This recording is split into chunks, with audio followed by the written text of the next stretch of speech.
I got the bed removed, and today we're gonna take a break from working on the inner fenders. We're gonna get this bed prepared and the truck prepared for sandblasting tomorrow. I think the metal on the cab I'm gonna strip off with a flapper disc for the most part, so we don't warp any steel with the sandblasting. That car there, I sandblasted the whole car and it didn't warp, but these doors are so straight that I just don't want to risk any warpage. So we're gonna probably do most of, if I can get this door open and if it'll focus.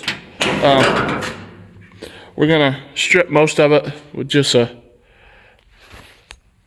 we're gonna strip most of the paint off with just like a 40 grit or whatever flapper disc, and then we'll take sandblaster and blast these bottoms off, the hard to get places like here.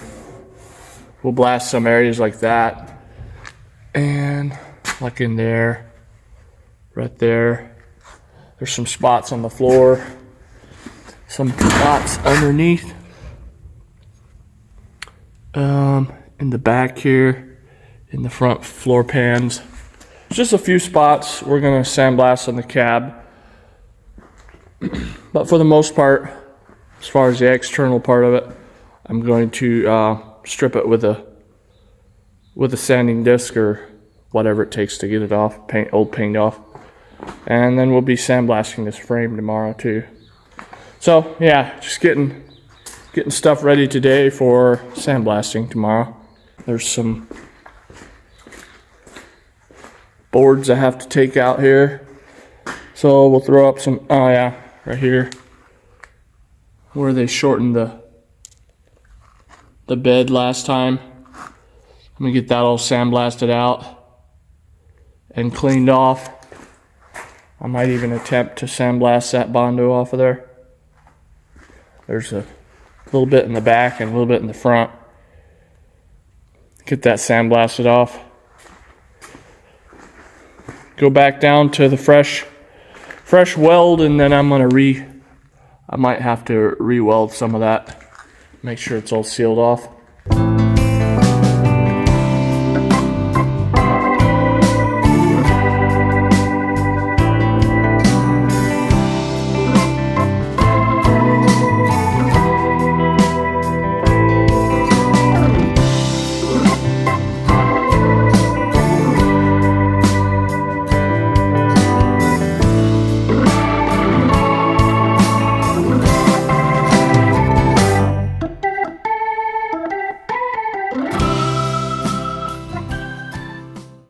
So I wanted to back all these bolts out, back all these nuts off with, okay, that sounds bad.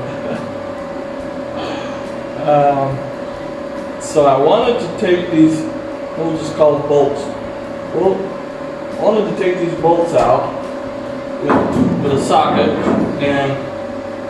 but they just spin in the holes. I guess they're rusted too bad. So I just got the old plastic cover out, and we just made a quick one to cut them off.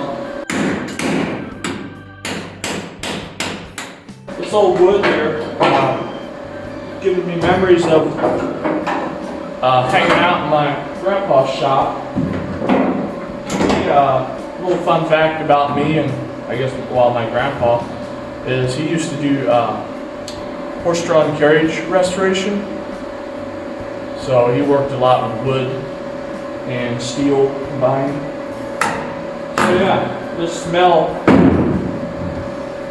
of this wood, it was burning over there a little bit ago, and it kind of gave me memories from being in his shop. I almost feel like I'm kind of like continuing the tradition, kind of. It's a little bit different type of work, but yeah, he used to horse-drawn carriage restoration. He used to do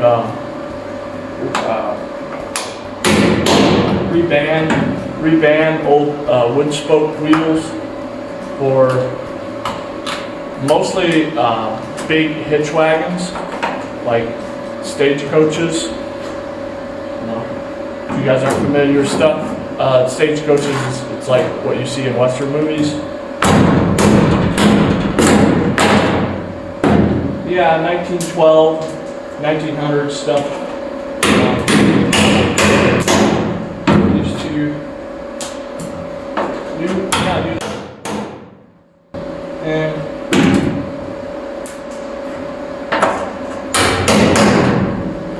yeah, he used to do like the wood band, the steel banding around the outside of the wheels, and he used to put rubber on them. My grandma used to, they kind of got out of it because of their age. Fortunately, I still have them. They haven't passed yet, but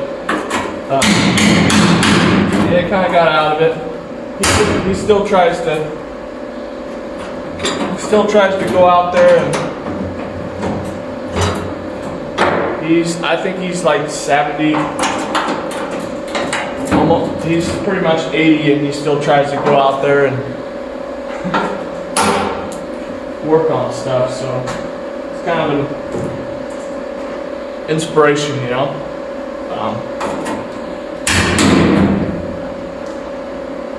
Keep working to the last day on Earth. That's what he's gonna be.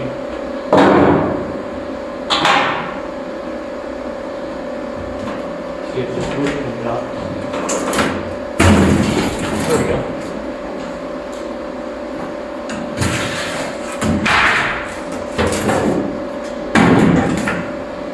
Oh, I didn't say anything about my grandma. She used to do like all the upholstery work for him, or with him, I should say. You know, the really old style where they have buttons, where you pull them tight. They didn't use foam, they used like a horse straw type, like a straw type of cushion. And then they had a big press where they would press the seats together. It's pretty cool. I wish I could have pictures or, you know, show you guys, but unfortunately they were Amish, so yeah, it's kind of hard to do that. Maybe I can show you guys. My dad used to be into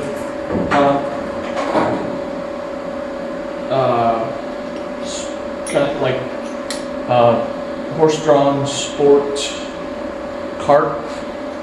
What do you call it? Forget. The carts that horse-drawn carts that they take through courses, and they have cross-country style stuff. And he used to build. He had like a special. He had like a custom. His own.